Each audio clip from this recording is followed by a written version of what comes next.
अस्सलाम वालेकुम प्यारे बच्चों। आज मैं आपके सामने मैप के मुतलिक दूसरा वीडियो जो है वो लेके आया हूँ।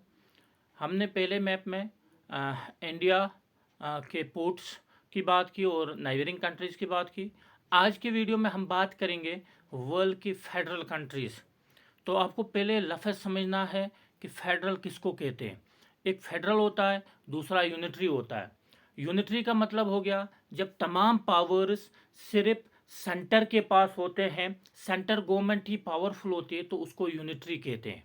और फेडरल फॉर्म हो गया जब पावर जो होते हैं वो डिवाइडेड होते हैं सेंटर और स्टेट के दरमियान। जहाँ तक हम इंडिया की बात करते हैं तो इंडिया जो है ये भी एक फेडरल कंट्री है। इंडिया के आइन में 12 शेड्यूल्स है, लेकिन 7वां शेड्यूल जो है उसमें ये दिखाया गया है कि जो आपके एग्ज़ाम में भी एक क्वेश्चन आता है पॉलिटिकल साइंस में, वो है concurrent list, union list, state list, concurrent list. तो वो जो है वो शेड्यूल 7 में हिंदुस्तान के आइन में है, कॉन्स्टिट्यूशन में है। तो यहाँ पे फेडरल कंट्रीज़ की जब हम वर्ल्ड की बात करें तो मैंने कोशिश की है कि वो कंट्रीज़ दिखाऊं जो आपको आसान रहेगा। तो यहाँ पे आपके सामने वर्ल्ड का मैप दिया हुआ है और इस वर्ल्ड मैप में आपको साउथ अमेरिका दिखता है। तो साउथ अमेरिका से मैंने 2 कंट्रीज़ ली है, आगे दिखाऊंगा। और उसके बाद साउथ अमेरिका के बाद हम ऑस्ट्रेलिया की बात करेंगे। ऑस्ट्रेलिया भी उसमें आता है और इंडिया भी आता है। कभी कभार ये आता है कि अदर देन इंडिया आपको दिखाना है, तो उस वक्त आप इन 3 को दिखा सकते हो। तो यहाँ पे देखिए मैं जूम करके आपको दिखाऊंगा। जब हम जूम करेंगे तो हमारे पास 2 कंट्रीज़ है जो साउथ अमेरिका में मैं दिखाना आपको चाहूँगा। एक ब्राज़ील है और दूसरा अर्जेंटीना है। ब्राज़ील आपकी स्क्रीन में दिख रहा है और अर्जेंटीना, ये दोनों कंट्रीज जो है ये फेडरल कंट्रीज़ है। आप यहाँ पे पूरा नाम भी लिख सकते हो या इस एरिया को शेड कर सकते हो। इसके बाद जब हम आगे जाएंगे तो नीचे साइड में तो आपको ये यहाँ ऑस्ट्रेलिया दिखेगा।